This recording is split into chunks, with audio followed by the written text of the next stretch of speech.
Hey there, good evening. Nice to see you. It's time for the Bronx Buzz. And we've got a really cool show for you today and tonight, depending on when you're watching us. And in fact, we have a new time starting March 1st, and that'll be Fridays at 6:30 p.m. So check that out. Anyway, what I was saying about the really cool show, we've got two wonderful arts segments this evening. And so let's get right to it. We have two guys from the Black Photographers Collective. The founder is Howard Cash. Nice to see you, Howard. I'm wonderful. Great. Nice to have you with us. Rudy Collins is the president. Rudy, my man, how are you? Great. Having a good day. Oh, that's beautiful. Gentlemen, let's start with you, Howard, since you're the founder of the Black Photographers Collective. How and when and where did we get started? And of course, the big question is, why did we get started? Why did we put a collective together? Well, the Bronx basically is a wonderful place where we as artists thrive, hip hop. And so therefore, I was lucky to find and meet some wonderful photographers who also wanted to get together, show work, and expand their world. So that's how that came about. And it happened at about I guess it was 2020. We were formally registered. But our first bash official event was in 2019. What characterizes the concept, the conceptual?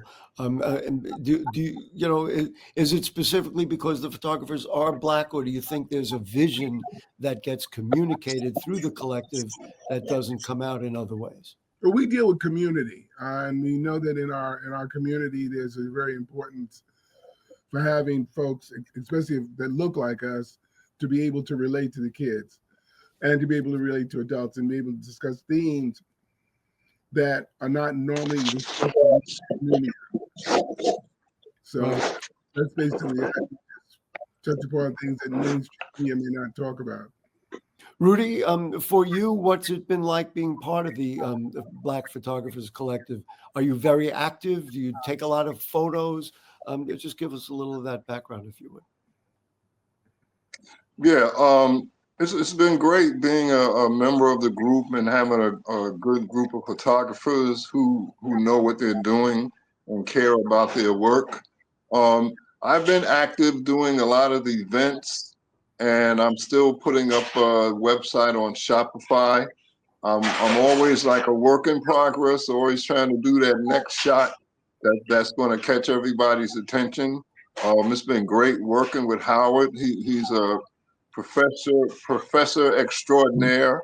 I have much respect for him. He's a great leader, and we hope this exhibit will be the beginning of spreading photography and art in some cases where the photography is now art, where we can spread it to people in the community. And one of our main focuses is to get the children in the community interested in photography and recording things around them.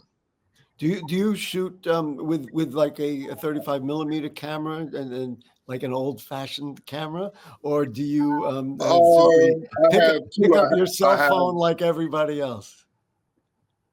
Well, I use two cameras. I have the updated Sony mirrorless, and I also use an old Nikon D3, which is a workhorse. And how do you know when you choose which? Like when you do you go out and shoot specifically, or do you always have it with you, and then when something happens? No, I don't always carry it with me. When I'm on an event, doing a job, a wedding, a special event, I'll use both cameras because I'll have a telephoto lens on one of them, so I can get good candid shots without interfering with the ceremony and things like that. Howard, same question for you. What equipment do you use? I mean, I've talked to a number of photographers on this program and elsewhere, and everybody's using different stuff, of course, because cell phones are now, available, and everybody's got one of these. But you can also get pretty good pictures if you do it the old-fashioned way. Well, cameras are tools. I mean, that's basically it. Old-fashioned way would be film, and I basically am a film photographer. And you still shooting film? but I have used my cell phone for 1 or 2 shots, or to Wow. record, or if I go somewhere. But I don't really shoot that much anymore. I do more writing. I have like a body of work of about 50 years, so I really don't shoot that much anymore. Right. I've covered a lot of subjects. So right now I'm just doing more retrospective writing and describing, You and et cetera, et cetera, et cetera. So, got it. You can't stop creating. Listen, we want to promote the Bronx Art Space. The show is called in celebration of Black History Month. Bronx Art Space presents a photographer's state of mind by the Black Photographers Collective. Howard, let's start with some of your photos. Let's just show people what they're going to see. That show, by the way, opened up this past weekend, and now it will be available all the way till March 15th. But let's take a look at a couple of Howard's photos and enjoy them.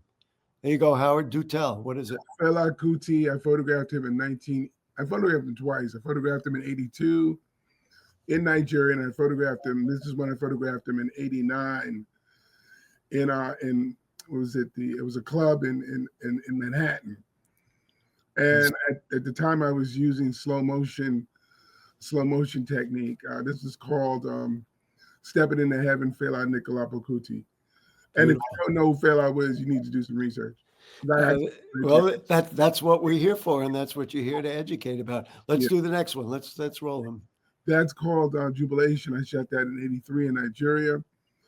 Now, this was the beginning, because what I showed was a body of work of slow-mo, of dance. But if you look at it, she's pretty sharp. But the gentleman to the left behind is in motion. And there's a kid to the far right that's in motion. And there's somebody standing back that's blurry and slightly in motion. So that's when I began to think about, I wanted to shoot more work in slow motion. Well, she's almost like the exclamation point in the photograph. Correct. There you go. Go ahead, Anderson. Let's get another. We want to keep moving. Oh, I love this picture. Yeah, that's the Bronx. That's Orchard Beach. That is Orchard Beach, all right.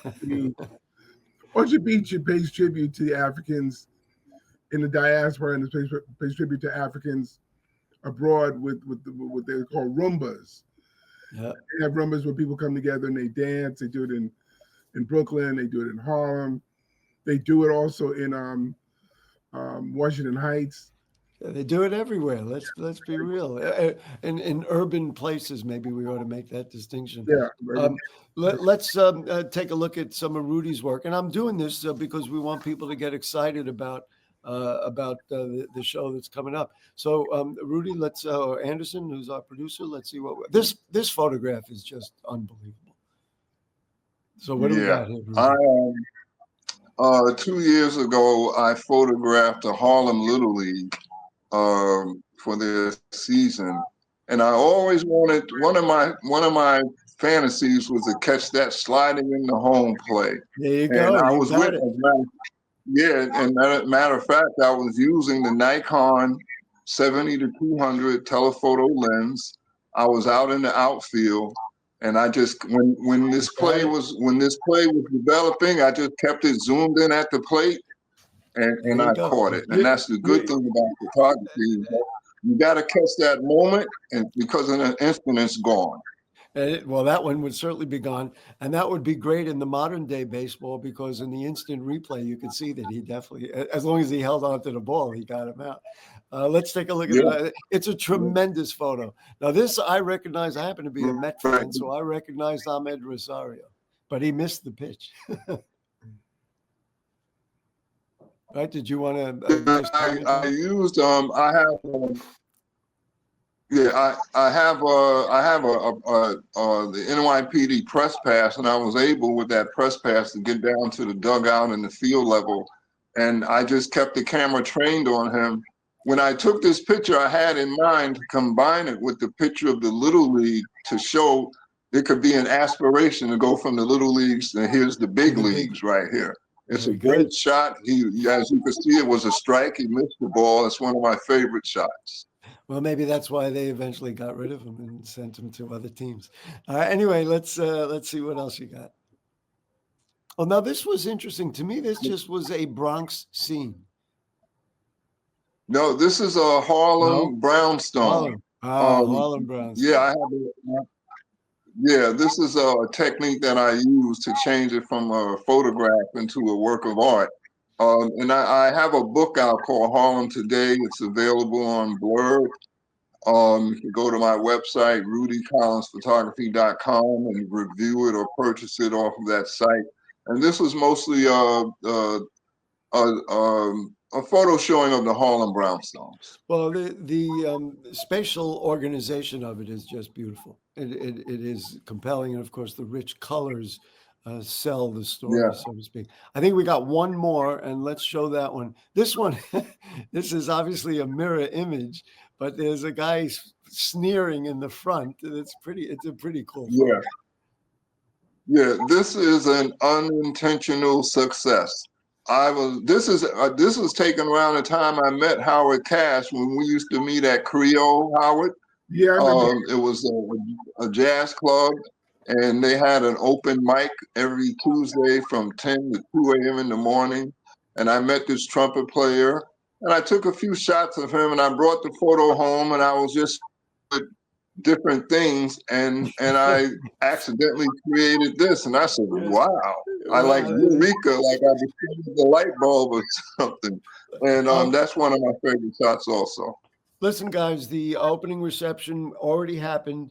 The artist talk is Saturday, March 1st from 4 to 6 p.m. The closing reception is Saturday, March 15th, 2 to 6 p.m.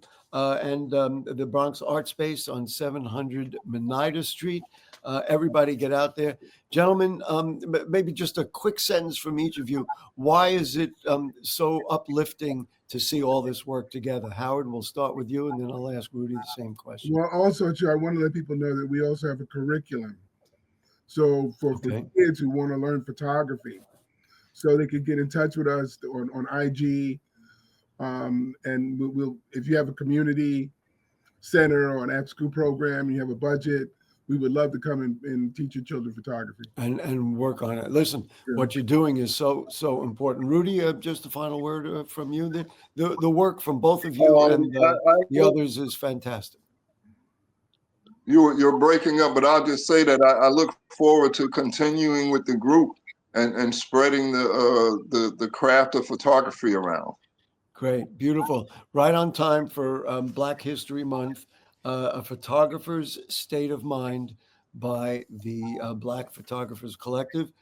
Howard Cash and Rudy Collins, both of you, thank you so much for everything you do, especially working with our young people at the Bronx to develop the BX. We appreciate it. Thank you. It's our pleasure. Okay, we're going to take a short break, Thank you folks, for having me. and then when we come back, wait till you see this film that we're going to be showing you right after this. And thanks, guys, and we'll be right back.